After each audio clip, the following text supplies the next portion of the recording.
E aí, pessoal? Tudo pronto para mais um mergulho profundo aqui no Fé em Letras? Preparados. Que legal! Hoje a gente vai tentar desvendar os segredos de um casamento feliz. Pelo menos é o que promete esse livro aqui, Os 5 Segredos das Mulheres Felizes no Casamento.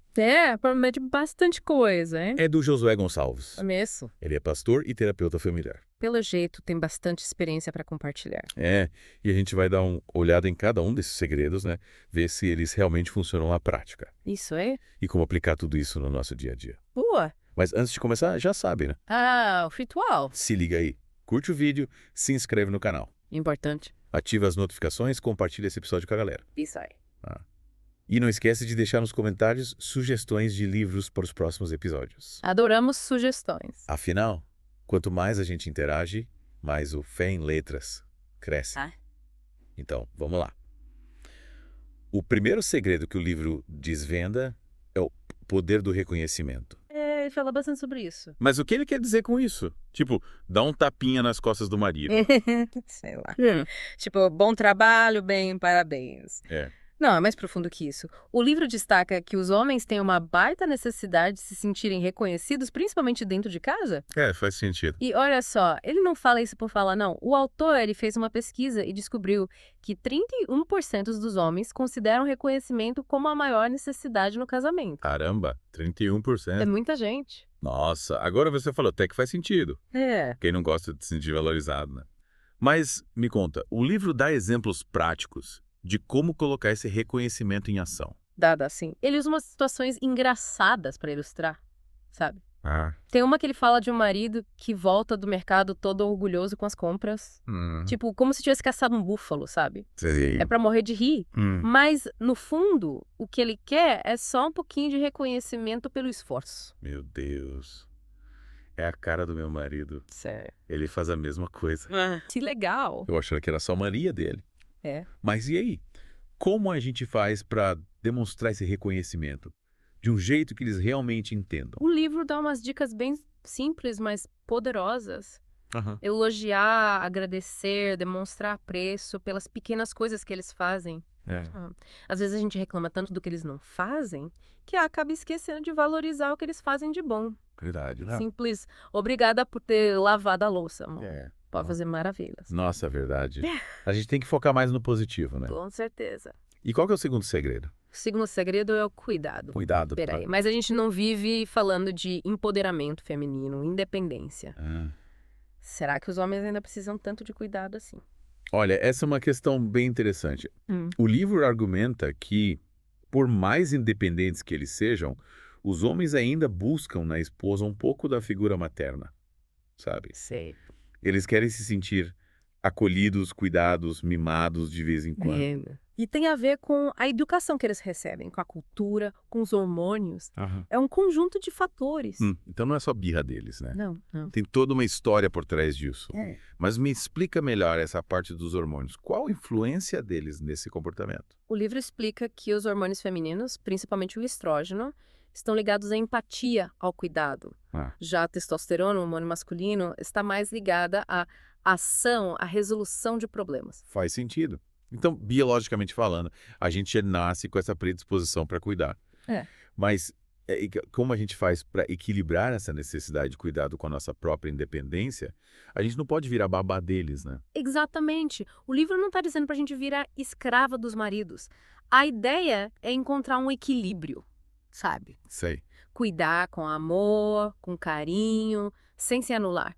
E o mais legal é que, quando a gente entende essa necessidade masculina de cuidado, a gente consegue lidar com certas situações de um jeito mais leve, mais tranquilo. É verdade. Conhecimento é poder. Isso aí. E já que estamos falando de poder, me conta, qual é o terceiro segredo? O terceiro segredo, e prepare-se, é o sexo. Sexo. Uau! O livro afunda um assunto, hein? Vai! Mas peraí, a gente não falou de cuidado. Qual que é a diferença? O cuidado que a gente falou antes é mais amplo, sabe?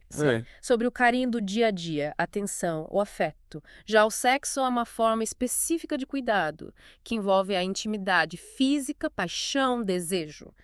E o livro destaca que essa área é fundamental para a felicidade do casal. E como a gente chegou a essa conclusão, teve mais alguma pesquisa bombástica? Lembra daquela pesquisa que a gente comentou sobre a maior necessidade dos homens no casamento? Sim. Então, 25% dos homens responderam que gostariam de ter mais sexo. Caramba, 25%. É um número que a gente não pode ignorar. É muita gente. É. Mas e aí? O livro dá dicas de como apimentar a relação. E como? Ele se inspira no livro de Cantares de Salomão, sabia? Cantares de Salomão. É ele mesmo. Que nos cita. Pois é. O livro Os 5 Segredos, ele tira de Cantares 6 lições importantes para a vida sexual no casamento. Ele fala da importância da autoestima da mulher, do erotismo, da intimidade, da iniciativa feminina, de sair da rotina e de criar um clima romântico. Gente, quanta coisa. Acho que a gente precisa de um episódio inteiro só para falar sobre isso. Daria um episódio inteiro com certeza. Mas por enquanto, me conta um pouquinho sobre essa questão da iniciativa feminina. O que o livro diz sobre isso? Ele quebra totalmente aquele tabu de que a mulher tem que ficar esperando o homem tomar a iniciativa, sabe? Sei. Ele incentiva a gente a se soltar, a mostrar pro parceiro que a gente quer, a ser mais proativa na relação. Adorei essa ideia. Cheguei de ficar esperando, a gente também tem nossos desejos. É isso aí. E já que estamos falando de desejos, qual que é o quarto segredo? O quarto segredo é o respeito à liderança do marido. Respeito à liderança. Esse tema é delicado, né?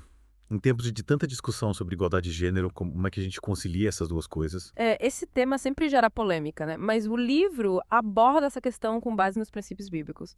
E ele é bem cuidadoso ao explicar o que é e o que não é submissão. Ufa, que bom. Esclarecer isso é fundamental. Mas então, o que o livro diz sobre submissão? O que significa isso na prática? Ele define submissão como uma resposta positiva ao amor do marido. Um reconhecimento da sua autoridade, uma demonstração de amor e apoio. Não tem nada a ver com se anular, virar empregada doméstica ou concordar com tudo que ele diz. Ah, entendi. É sobre respeito, parceria e não sobre obediência cega, né? Exatamente. Mas me fala uma coisa, o livro dá exemplos de mulheres da Bíblia que praticavam sua submissão. Sim. Ele fala, por exemplo, da Sunamita. Aquela mulher rica e sábia que acolheu o profeta Eliseu. Conheço. Ela é um exemplo de como uma mulher pode ser forte, inteligente e, ao mesmo tempo, respeitar a liderança do marido. Que legal. Ela é uma inspiração para todos nós. Com certeza. Mas e o quinto segredo? Qual a última dica do livro para um casamento feliz? O quinto segredo é a comunicação com inteligência emocional. Comunicação. Todo mundo fala sobre isso. É. Mas parece que ninguém sabe direito como fazer. O que esse livro traz de novo? Ele destaca que a gente precisa ir além da comunicação superficial, sabe? Não adianta só falar por falar. Tem que saber se comunicar de um jeito que o outro realmente entenda, que toque o coração. E para isso, a inteligência emocional é fundamental. Inteligência emocional. E como a gente desenvolve isso na prática? O livro dá umas dicas incríveis para a gente conseguir que nossos maridos interajam mais na comunicação. Ele fala da importância de ser objetiva, de escolher o momento certo para conversar, de saber quando o silêncio é ouro, de eliminar as distrações e de expressar claramente as nossas expectativas. Nossa, quanta dica boa. Acho que eu vou precisar de um bloco de notas para anotar tudo. É bastante coisa. Mas antes da gente continuar, quero fazer um convite especial para os nossos ouvintes. Se você está gostando do episódio, compartilhe com seus amigos, com seus familiares, com todo mundo. Ajude o Fé em Letras a alcançar mais pessoas. E falando em alcançar mais pessoas, vamos voltar aos 5 segredos. Com certeza. E tem muito mais coisa pra gente desvendar. É isso aí. Sabe, enquanto você falava sobre a importância do reconhecimento, me veio à mente a história de Davi e Mical lá no Antigo Testamento. Ela critica Davi por dançar e celebrar a Deus de forma tão espontânea, mostrando total falta de reconhecimento pela fé e alegria do marido. Nossa, é verdade. Nunca tinha pensado por esse ângulo. A Mical era tão preocupada com as aparências, com o que os outros iam pensar, que se esqueceu de valorizar o que realmente importava para o Davi. E a Bíblia diz que ela acabou pagando um preço alto por essa falta de reconhecimento, né? Pois é. A história conta que ela ficou estéril. É uma consequência drástica, mas que serve de alerta pra gente. A falta de reconhecimento pode gerar frustração, ressentimento e acabar minando a relação. É um exemplo bem forte, né? A gente vê que essa necessidade de reconhecimento não é algo novo, já existia lá nos tempos bíblicos. Mas mudando um pouco de assunto, você acha que essa questão do respeito à liderança do marido que o livro defende pode ser aplicada nos dias de hoje? Afinal, a gente vive num contexto social tão diferente, né? Essa é uma pergunta que muita gente se faz. E o livro deixa claro que a submissão que ele defende não tem nada a ver com uma relação de poder desigual com a mulher sendo submissa ao homem em tudo.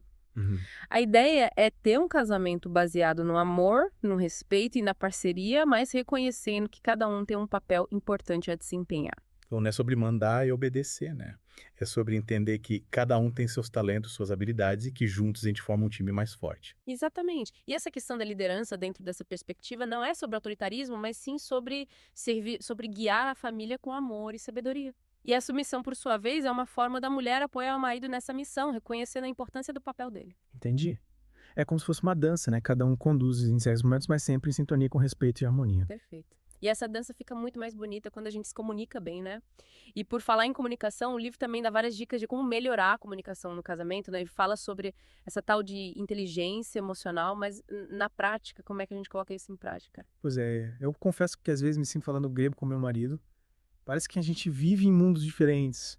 Ele é super objetivo, vai direto ao ponto e eu fico lá dando voltas, querendo conversar sobre sentimentos. É super comum a gente se sentir assim. O livro explica que essa diferença na forma de se comunicar tem muito a ver com a forma como o cérebro masculino e feminino funcionam. O homem é mais focado na resolução de problemas, enquanto a mulher é mais voltada para as relações, para a conexão emocional. Nossa, faz todo sentido. Então não adianta a gente querer que eles sejam iguais a gente, né? Teve que aprender a lidar com essas diferenças. Mas me conta, o livro dá dicas práticas de como se comunicar melhor com eles. Sim, ele dá 6 dicas incríveis. A primeira é ser mais objetiva e direta ao ponto. A segunda é escolher o momento certo para conversar, evitando falar sobre assuntos delicados quando ele está cansado ou estressado. A terceira é saber quando o silêncio é necessário. Nem tudo precisa ser dito, né? Às vezes um abraço fala mais que 1000 palavras. Verdade. Às vezes a gente fala demais, né? E qual a quarta dica? A quarta é eliminar as distrações. Na hora da conversa, celular, televisão, tudo desligado. Foco total no parceiro. Essa dica é fundamental. A gente vive tão conectada que às vezes se esquece de se conectar de verdade com quem está ao nosso lado. E as 2 últimas dicas, quais são? A quinta dica é expressar as expectativas de forma clara e respeitosa. Nada de indiretas, né? Fala o que você quer, o que você precisa, sem medo de ser feliz. E a sexta e última dica é criar oportunidades para conversar. Um jantar romântico, um passeio no parque, qualquer momento a 2 pode ser uma ótima oportunidade para se conectar e colocar o papo em dia. Adorei as dicas. Acho que vou imprimir e colar na geladeira para não esquecer. Mas me diz uma coisa, a gente falou bastante sobre a comunicação no geral, mas e na hora H? O livro também dá dicas de como se comunicar melhor na hora do sexo. Com certeza, o livro é bem aberto ao falar sobre sexo. Ele até usa o livro de Cantares de Salomão como inspiração, você acredita? Cantares de Salomão, aquele livro que a gente lia escondida quando era adolescente. Sério? É sério. O livro 5 Segredos mostra que Cantares não é só um livro poético, ele também traz lições importantes para a vida sexual do casal. Ele fala da importância do diálogo, de expressar os desejos, de criar um clima romântico, de sair da rotina. Nossa, que interessante. Quem diria que a gente ia aprender sobre sexo com o Cantares de Salomão? Mas me fala mais sobre essa questão de sair da rotina. O que o livro sugere? Ele incentiva a gente a ser criativa, sabe? Experimentar coisas novas, surpreender o parceiro. Vale tudo para manter a chama acesa, um jantar diferente, um lingerie nova, uma massagem relaxante. Use imaginação. Adorei. Chega de mesmice, né? Vida a 2 precisa de um pouco de pimenta. E já que estamos falando de temperos, o livro também aborda a questão do desejo sexual, né? Ele fala sobre as diferenças entre o desejo masculino e o feminino. Sim. Ele explica que essa diferença tem muito a ver com os hormônios, como a gente já comentou. O homem tem muito mais testosterona no corpo, que faz com que ele tenha mais desejo sexual. Ah, então por isso que eles estão sempre afim, né? Exatamente. Mas isso não significa que a mulher não tenha desejo, só que ele se manifesta de forma diferente.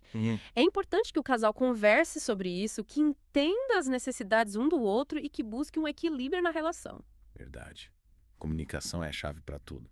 E falando em chave, qual que é a chave para um casamento feliz? O que o livro conclui no final? O livro conclui que a felicidade no casamento, ela não é um acaso, sabe? Nenhum conto de fadas. É uma construção diária que exige esforço, dedicação e principalmente muita vontade de fazer dar certo. Verdade. E ele dá umas dicas super práticas pra gente colocar tudo isso em prática. E aí a gente nem falou da receita do amor que o livro traz no final. 20 dicas infalíveis para um casamento feliz. Tem cada dica de ouro ali que dá vontade de emoldurar e colocar na parede. Verdade. E sabe o que é mais legal? Ok. As dicas são simples, do dia a dia. Coisas que a gente pode começar a fazer hoje mesmo pra melhorar o nosso relacionamento. Tipo o quê? Me conta algumas. Por exemplo, ele fala da importância de nunca ir pra cama brigado, de elogiar o parceiro sempre que possível, de ter momentos a sós, de viajar juntos, de manter o bom humor. Coisas simples, mas que fazem toda a diferença. É verdade. Às vezes a gente complica tanto, né? Acha que precisa de grandes gestos e esquece das pequenas coisas que realmente importam. Mas me diz uma coisa, de tudo que a gente conversou hoje, o que mais te marcou nesse livro? Acho que o que mais me chamou a atenção foi a forma como ele aborda as diferenças entre homens e mulheres. Ele não coloca um gênero contra o outro, pelo contrário. Ele usa essas diferenças para promover a compreensão e o respeito mútuo. É verdade. Ele mostra que a gente não precisa ser igual para ser feliz junto. O importante é entender e valorizar as características de cada um e usar essas diferenças para complementar a relação. Ritafamente. E essa compreensão é fundamental em todas as áreas do casamento, desde as tarefas domésticas até a vida sexual. Falando nisso, a gente viu que o livro trata o sexo de uma forma bem aberta, sem tabus. E ele usa Cantares de Salomão como inspiração, quem diria, né? Aquele livro que a gente lia escondida virou manual para um casamento feliz. O livro mostra que a Bíblia não é um livro antiquado, cheio de proibições. Ela também fala sobre amor, sobre paixão, sobre prazer. E o mais legal é que ele mostra como tudo isso pode ser vivido dentro do casamento, de forma sagrada e abençoada por Deus. Sem dúvida. A mensagem final do livro é de que a felicidade no casamento é possível sim, mas ela depende do esforço e da dedicação de ambos os cônjuges. Ou seja, não existe fórmula mágica, né? O casamento é uma construção diária que exige amor, paciência, diálogo e muita fé. Exatamente. E a gente precisa lembrar que Deus está sempre presente, nos abençoando e nos guiando nessa jornada. Que lindo. E que mensagem inspiradora para a gente encerrar o nosso mergulho profundo de hoje. E você, querido ouvinte, o que achou do episódio? E o que você achou? Compartilhe as suas impressões com a gente nos comentários. E se você ainda não leu o livro Os 5 Segredos das Mulheres Felizes do Casamento, corre lá para garantir o seu. Vale a pena a leitura. E não se esqueça de curtir o vídeo, se inscrever no canal e ativar as notificações para não perder nenhum dos nossos próximos episódios. Até a próxima. Até mais. E que Deus abençoe o seu casamento.